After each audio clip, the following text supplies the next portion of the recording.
Buenas tardes, ingeniero. Buenas tardes con todos. Nosotros somos el grupo número 27 y estamos conformados de la siguiente manera: Anthony Quiriguayo, Cristian Chávez, Kenny Benítez, mi persona y Gerson Campo. Campo eléctrico. La carga eléctrica que se encuentra en reposo en los cuerpos se denomina estática. Es la que se encuentra presente a las nubes de tormenta. Atrae objetos ligeros. Estos, si están cargados, se repelen o se atraen entre sí. Los cuerpos se pueden electrizar por fricción, como frotamiento, o contacto.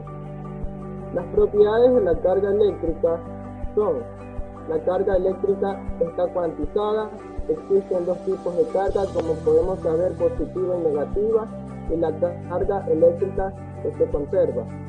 La unidad de carga eléctrica en CI es columbio, como C, equivalente a la carga de 6,242 por 10 a la 18 electrones.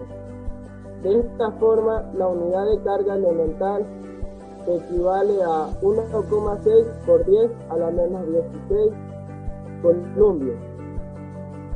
En las líneas de campo, son líneas imaginarias que ayudan a visualizar cómo va variando la dirección del campo eléctrico al pasar de un punto al otro del espacio. Indican las trayectorias que seguiría la unidad de carga positiva si se la abandona libremente, por lo que las líneas de campo salen de las cargas positivas y llegan a las cargas negativas. En el siguiente gráfico podemos ver las líneas de campo causadas por una carga positiva y una negativa. Las propiedades de las líneas de campo se pueden resumir en: el vector campo eléctrico es tangente en las líneas de campo en cada punto. Las líneas de campo eléctrico son abiertas, salen siempre de las cargas positivas o del infinito y terminan en el infinito o en las cargas positivas. El número de las líneas que salen en una carga positiva o entran en una carga negativa es proporcional a dicha carga. La densidad de las líneas de campo en un punto es proporcional al valor del campo eléctrico en dicho punto. Como también las líneas de campo no pueden contarse, de lo contrario en el punto de corte existirían dos vectores, campo eléctricos distintos. A grandes distancias de un sistema de cargas, las líneas están igualmente espaciadas y son radiales, contemporándose el sistema como una carga puntual. Mi tema general es la electrostática y empezaremos por lo que es el uso del pararrayo. Y bien, el pararrayo se encarga para brindar la protección de los edificios en una tormenta eléctrica a partir de la capacitación y de la canalización de los distintos tipos de rayos eléctricos que pueden impactar sobre alguna estructura y este está puesto sobre el instrumento.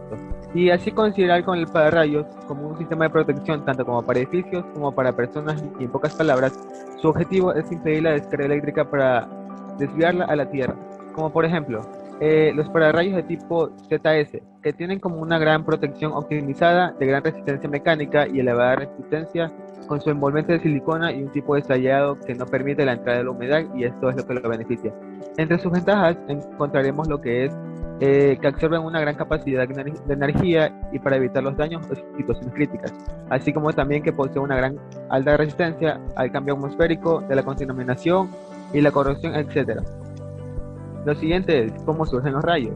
Y bien, los rayos se producen con una nube que en este al momento está cargada por una positiva y otra negativa, y esto es al realizar un choque, es decir, que dentro de la nube podemos encontrar cristales de hielo, gotas de agua, así mismo como otros elementos que van a hacer el choque, y es por eso que se producen los rayos que se desprenden. Y también podemos encontrar en el mismo los ondas de choque y los relámpagos, y esto es lo que provoca los truenos.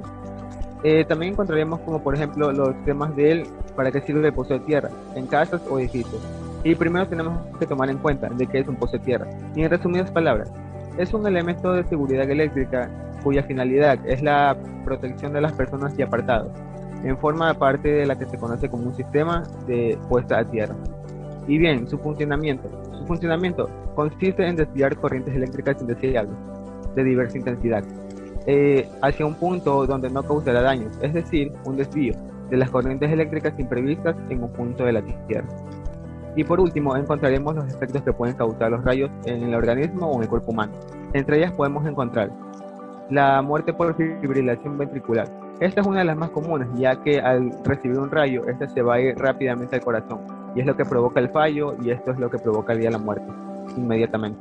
También encontraremos la asfixia, debido a que esta atraviesa el tórax en la parte media del pecho, y esta de aquí atraviesa. Es por eso que la asfixia viene rápidamente, y al momento de recibir una carga eléctrica de gran magnitud, esta de aquí vamos a tener un cambio en nuestra respiración, es decir, no vamos a poder realizarlo correctamente y vamos a tener asfixia y por ende la muerte. Esos son los casos más mortales, y los que no son tan peligrosos vendría a ser la tetanización muscular.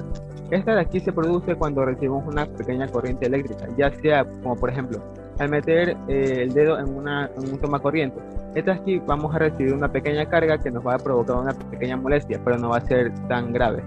Así mismo como las quemaduras, que esta de aquí la podemos recibir, pero pueden ser leves o graves, dependiendo la intensidad del rayo que se reciba. Pero en muchos casos se logra vivir.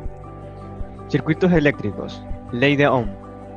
La ley de Ohm se usa para determinar la relación entre la tensión, corriente y resistencia en un circuito eléctrico, ¿correcto?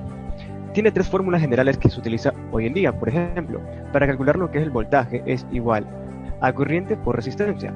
Para calcular lo que es la corriente es voltaje sobre resistencia. Y para calcular la resistencia es voltios sobre corriente. La ley de Ohm se utiliza para validar o calcular los valores estáticos de un componente o circuito.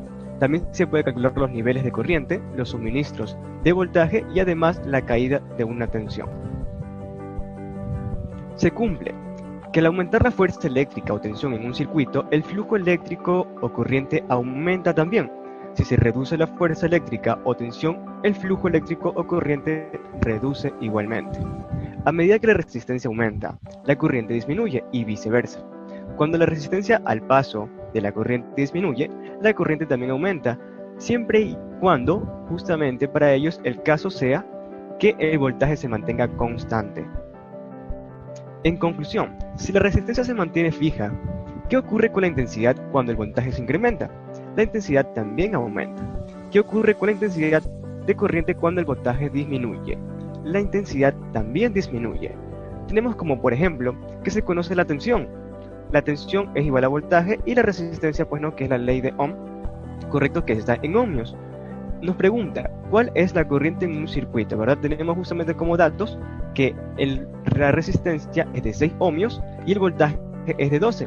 ¿Cuánto es la corriente? Hacemos la fórmula, correcto, y es corriente igual a voltaje sobre resistencia, dando como resultado 2 amperios de corriente. Como bien se dijo anteriormente, y cabe recalcar que la ley de Ohm no es nada más que la relación que existe entre conductores eléctricos y su resistencia, ya que por ende la corriente que pasa por dichos conductores es proporcional al voltaje aplicado en ellos. Si bien recordamos, el único físico matemático alemán que es considerado como uno de los mejores genios por haber aprobado a la teoría de la electricidad, la ley de Ohm, que fue el único capaz de demostrar en base a un experimento esta relación que existe entre conductores eléctricos y su resistencia. El nombre de este genio no es nada más y nada menos que George Siemens. Podremos ver en el gráfico que hay distintas fórmulas en el cual nos basamos, ya que la ley de Ohm no simplemente se basa en lo teórico, sino también en lo práctico. Podemos ver en este gráfico en donde nos da la fórmula para calcular el voltaje, la resistencia, como también la intensidad. Tenemos, como dije anteriormente, la ley de Ohm no simplemente se basa en lo teórico, sino también en lo práctico. Por ende, la resolución de circuitos son unos circuitos equivalentes. Para la resolución de circuitos se entiende el averiguar la intensidad y el voltaje de cada uno de los receptores que hay en un circuito.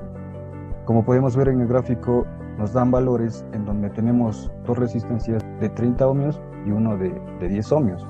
Y también por ende nos da una batería de 9 voltios, el cual nos pide calcular intensidad que la resistencia equivalente es igual al primer voltaje más el segundo, el cual nos da un valor total de 40 ohmios. Aplicamos la ley de Ohm. La ley de Ohm, para calcular la intensidad, nos pide el voltaje para la resistencia total. Así tenemos un resultado de 225 miliamperios. El voltaje de cada bombilla de una resistencia es igual de 30 ohmios. El voltaje 10 de la bombilla con una resistencia de 10 ohmios es igual a la intensidad por la resistencia. Por ende tenemos un resultado de 0.25, el cual lo multiplicamos por 10 ohmios y en sí nos da un resultado de 2.25 voltios. Ley de inducción de Faraday. Voy a explicar la fórmula de la ley de Faraday. Como pueden ver en pantalla, voy a ir explicando la simbología de esta fórmula. N, número de vueltas, BA, flujo magnético, B, campo magnético externo, A, área de bobina. El signo menos denota la ley de Lenz. G es el término para el voltaje generado o inducido. En la parte izquierda de pantalla pueden ver un ejemplo de corriente inducida. Una bobina de cable moviéndose dentro de un campo magnético es un ejemplo de G generada de acuerdo con la ley de Faraday. La corriente inducida creará un campo magnético que se opone al campo magnético erigido en la bobina. Ejercicio de observación. Para esto se va a aplicar el ciclo PODS para explicar qué sucede si se traslada continuamente de forma horizontal el imán dentro de la espira. Diga que denota y la diferencia que se encuentra en el encendido de la bombilla. Para ello se va a realizar el siguiente planteamiento. Análisis de ejercicio. Se va a hablar de predicción, observación, discusión y síntesis. Como pueden ver, aquí en pantalla tenemos una bombilla y un imán. Vamos a ver qué sucede si le damos clic en el imán. Podemos denotar que el imán se acerca a la bombilla. Vamos a hablar de predicción. Se espera que al mover el imán cerca de la bombilla, ésta se encienda, que es el magnetismo que es producido por el movimiento de cargas eléctricas. Observación. Se puede notar que entre más rápido se mueva el imán dentro de la espira, más se enciende la bombilla. Por otro lado, se puede notar que al mover el imán por fuera de la espira, este tiende a quererse encender, pero se hace un poco más bajo lo que es la luz. Al incrementar el número de vueltas de la espira, se mueve el imán dentro muy rápido de la bombilla, que se enciende un poco más. Al incrementar el número de vueltas de la espira y al moverse el imán dentro de ella, se incrementa un poco más lo que es la luz. Si no se mueve el imán, incluso aunque esté dentro de la espira, no se encenderá lo que es la bombilla. Vamos a hacer una discusión. Para ello he planteado dos discusiones. Primero, la corriente eléctrica se puede producir por el movimiento del imán dentro de la espira. Lo contrario, la corriente eléctrica se puede producir al movimiento del imán fuera de la espira, pero no lo hará muy pequeño lo que es la luz. Síntesis. Se concluye que el movimiento del imán cerca o dentro de la espira se genera una luz. Al incrementar el número de la espira se incrementa la velocidad, lo que es el movimiento de la barra del imán, que se genera la energía. En otras palabras, mientras más se acelera lo que es el imán a la bombilla, más pronto se enciende lo que es la bombilla. Entre más lento vaya el imán, más lento se enciende la bombilla. Esto es todo lo que se puede hablar aplicando lo que es el PODS, de lo que es acerca del imán y de la bombilla.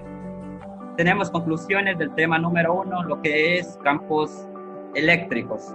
En la didáctica del campo eléctrico permite recuperar y elaborar conceptos desarrollados previamente, posibilitando una profundización del proceso de aprendizaje. Brinda la oportunidad de planteado de situaciones semiabiertas, pudiéndose escoger diferentes magnitudes y distribuciones de cargas eléctricas y el desarrollo de habilidades metacognitivas. Conclusión del tema número 2.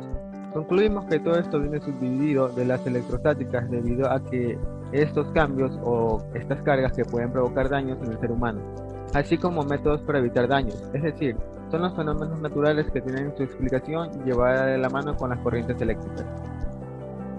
La conclusión basada en el tema de la ley de Ohm. Se puede decir que la corriente fluye por un circuito donde la cantidad de corriente que fluye por el mismo es directamente proporcional a la fuerza aplicada. Conclusión a la ley de Faraday. En conclusión, podemos decir que la ley de Faraday establece que el voltaje inducido de un circuito cerrado es proporcional a la velocidad del cambio del tiempo del flujo del magnético a través de cualquier superficie del circuito como un borde. Para este trabajo investigativo se ha trabajado con diferentes fuentes científicas. Como pueden ver en la pantalla, tenemos de diferentes autores, revistas, libros.